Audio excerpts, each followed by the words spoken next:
ഇനി തുടർന്ന് എല്ലാ ക്ലാസ്സുകളിലെയും വിദ്യാർത്ഥികളെ വിളിച്ചു വരുത്തി ഏതെങ്കിലും ഒഴിവുള്ള അവറുകളൊക്കെ വന്നു കഴിഞ്ഞാൽ അത് ഇവിടെ വന്ന് ഇതൊക്കെ കാണുക മാത്രമല്ല അത് എക്സ്പ്ലെയിൻ ചെയ്യാൻ പറ്റിയ കുട്ടികളുണ്ട്. അതിപ്പോൾ തന്നെ സാറിനൊക്കെ സമയമുണ്ടെങ്കിൽ അവർ എക്സ്പ്ലെയിൻ ചെയ്ത് തരും.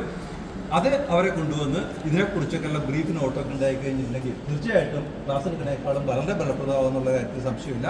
അപ്പോൾ ഓരോ ബാച്ചിനെ കൊണ്ടും ഇത് പുഷ്ടിപ്പെടുത്തിക്കൊണ്ട് ഭാവിയിൽ നല്ലൊരു കൊമേഴ്സ് ലാബായിട്ട് ഇത് ഡെവലപ്പ് ചെയ്യാൻ കഴിയും. ഇത്തരത്തിലുള്ളൊരു ഐഡിയ ഞങ്ങൾക്ക് നിർദ്ദേശിച്ച ബിജി സാറിന് പ്രത്യേകം ഞങ്ങളുടെ അഭിനന്ദനങ്ങൾ അറിയിക്കുകയാണ്.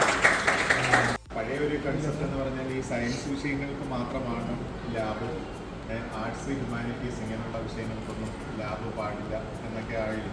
പക്ഷെ ആ ഒരു രീതിയൊക്കെ ഇപ്പോൾ മാറിക്കഴിഞ്ഞു. ഏത് പ്രോഗ്രാമുകൾ അല്ലെങ്കിൽ ഏത് വിഷയം നമ്മൾ പഠിക്കുന്നെങ്കിലും അതിന് പ്രായോഗികമായിട്ട് ചെയ്യാവുന്ന ഒരുപാട് കാര്യങ്ങൾ നമുക്കുണ്ട്.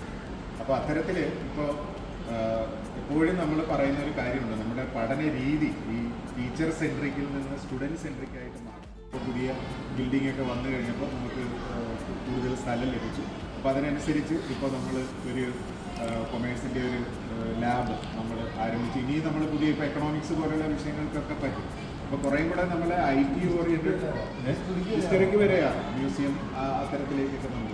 അപ്പോൾ എന്താണെന്ന് പറഞ്ഞാൽ ഇപ്പോൾ നമ്മൾ IT ടൂളുകൾ നമ്മൾ കുറേ അധികം ഉപയോഗിക്കണം. ഇപ്പോൾ നല്ല രീതിയിൽ കൃത്യമായിട്ട് ചെയ്ത് മനോഹരമാക്കിയ നിങ്ങളെ ഞാൻ പ്രത്യേകം അഭിനന്ദിക്കുകയാണ്. പിന്നിൽ പ്രവർത്തിച്ച എല്ലാവരും.